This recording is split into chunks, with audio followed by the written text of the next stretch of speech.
Utilitarianism. Utilitarianism is a philosophical view or theory about how we should evaluate a wide range of things that involves choices that people face. It is derived from the Latin word utilis, which means utility or the state of being useful. So there are a lot of things that people should evaluate first to determine if what they are doing is right or wrong, such as the law or other rules and regulations. It is how we should make choices or decisions that would benefit a larger number of people. Utilitarianism. Utilitarianism is an ethical theory that determines right from wrong by focusing on outcomes. It is a form of consequentialism. Utilitarianism holds that the most ethical choice is the one that will produce the greatest good for the greatest number. It is the only moral framework that can be used to justify military force or war. It is also the most common approach to moral reasoning used in business because of the way in which it accounts for costs and benefits. However, because we cannot predict the future, it's difficult to know with certainty whether the consequences of our actions will be good or bad. This is one of the limitations of utilitarianism. Utilitarianism also has trouble accounting for values such as justice and individual rights. For example, assume a hospital has 4 people whose lives depend upon receiving organ transplants: a heart, lungs, a kidney, and a liver. If a healthy person wanders into the hospital, his organs could be harvested to save 4 lives at the expense of 1 life. This would arguably produce the greatest good for the greatest number. But few would consider it an acceptable course of action, let alone the most ethical one. So, although utilitarianism is arguably the most reason-based approach to determining right and wrong, it has obvious limitations. So based on the video, it is said that to make the most ethical choice, its result should produce the greatest good for the greatest number. The concept of utilitarianism. Best actions are those that maximize utility of the greatest number of people. As stated by John Stewart as impracticably dry, when the word utility precedes the word pleasure, and as too practicably voluptuous, when the word pleasure precedes the word utility, means that the utility is depending on the pleasure or happiness most number of people will get. That the usefulness of a certain action depends on how much happiness will it give to most people. So for example, it is considered as more reasonable to donate on any charitable institutions because it will benefit more people rather than donating or helping a specific person.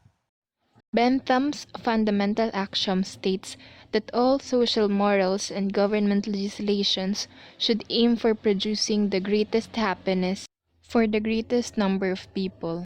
Which pertains to the principle that if we have produced the greatest happiness for the greatest number, it is considered or it is measured as right or correct. So let's also use the previous example wherein it's either we're going to donate on a charity or we're going to help a single person. So according to Bentham's fundamental theory, it could possibly be wrong to help only one person, and it's ethically right on the other hand when we help or donate on a charity where it could benefit more number of people. Utilitarianism is normative not only for the individuals but also for the collectivity of a larger group of people. This theory is associated with hedonism, which states that happiness is an intended pleasure in the absence of pain. Utilitarianism moves beyond the scope of one's own interest to take account on the interest of a larger group. Hedonism, it's a theory that states that pleasure is the highest good and it's the aim of human life. Therefore, any actions that produce happiness is considered as morally right. Utilitarianism adapts itself and complements a pre-existent pattern of individual perfection. It only means that the theory, which is also a form of deontology, or the condition that promotes benevolence, is complemented by perfectionism rather than the other way around. We say deontology, it is a theory that action should be based on whether the action itself is right or wrong rather than based on its consequences. An example scenario is that in deontology, helping is right whether its result may harm others. Utilitarianism allegedly takes the greater welfare enjoyed by some people to compensate for the lesser welfare achieved by others. It focuses on the person's pluses while compensating to the other person's minuses, meaning people should sacrifice something in order to fulfill needs or what is lacking to the other person, which for some people it is not right anymore. In contrary with the positive view of utilitarianism, according to Ron Panzer, it is not happiness that we must promote, it is suffering that we must prevent. Two examples given in the book. First is that you attempt to help an elderly man across the street and he gets across safely. This act was considered as a good act since your help results to a positive effect, while on the other hand is that you attempt to help an elderly man across the street and you stumble as you go. He is knocked into the path of a car and is hurt. In here, the act, even you just tried to help, is considered as bad since the result of the action hurt or harm other people. Another moral philosophy is called utilitarianism, and it believes that an individual should do the greatest good for the greater number of people. It is like a cost and benefit analysis. Which one is the best option that will result in the least amount of cost? This theory is divided in two parts, act and rule. The main difference between the two is that act considers only the present actions without thinking of the future consequences, while rule will look at the future and how your choice will benefit more people in the long run. Now, imagine that you have a group assignment with 5 students and that you found out that one of them plagiarized the essay. What would you do? According to art utilitarianism, you would go to the professor and tell her about his academic dishonesty. This way, you and the other 3 students will not fail the assignment, and therefore will be doing the greatest good for the greater number of people. However, this decision takes into consideration the present without considering that he might fail the course due to plagiarism. On the other hand, rule utilitarianism will suggest that you approach your group member and explain to him why plagiarism is wrong and how to avoid it. This will prevent him from cheating in the future and for the whole group to get a good grade on this assignment. So the video shows that utilitarianism is divided into two parts. First is the act utilitarianism and second is the rule utilitarianism. Act utilitarianism is considered as the most natural interpretation of the utilitarian ideal, which states that principle of utility is applied directly to every particular act in a situation of choice.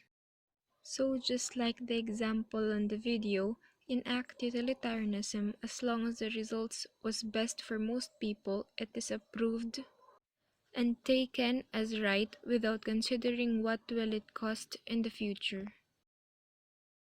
In act utilitarianism, rules are not important so as duty. They reject rigid rule-based moralities that identify whole classes of actions as right or wrong. They also argue that it is a mistake to treat a whole classes of action as right or because the effects of actions may differ when they are done in different contexts and morality must focus on the likely effects of individual actions. So since in act utilitarianism, it promotes the good of most number of people, rules were rejected and considered as not important because actions may differ when done in different contexts or in different ways. So Act utilitarians acknowledge that it may be useful to have moral rules that are rules of thumb. because they see no reason to obey a rule when more well-being can be achieved by violating it. So, an example of rule of thumb is that if they ain't broken, don't fix it, which insists that simply disobeying a certain rule that generates greater good is better than obeying a rule but produce no good to anyone. Bentham proposed the priced and support to his hedonic calculus. First is P for purity, that asks how free from pain is it.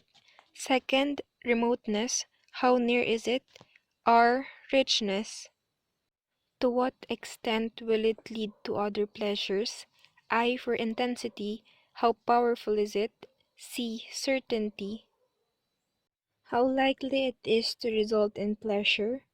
E, extent, for how many people does it affect? And last, duration, that asks how long it will last. So these questions help many utilitarians to choose the best thing to do and work out the possible consequences. Rule utilitarianism maximizes utility only by setting up a moral code that contains rule wherein the principle of utility is used to decide or evaluate the validity of rules of conduct and is not applied directly to individual actions. The correct moral rules are those whose inclusion in our moral code will produce better results than other possible rules. So on the other hand, when we say rule utilitarianism, just like what is shown in the video presented earlier, rule utilitarianism looks on the future. It depends, or it look on how the choice will benefit more people for the long run and not only for the present.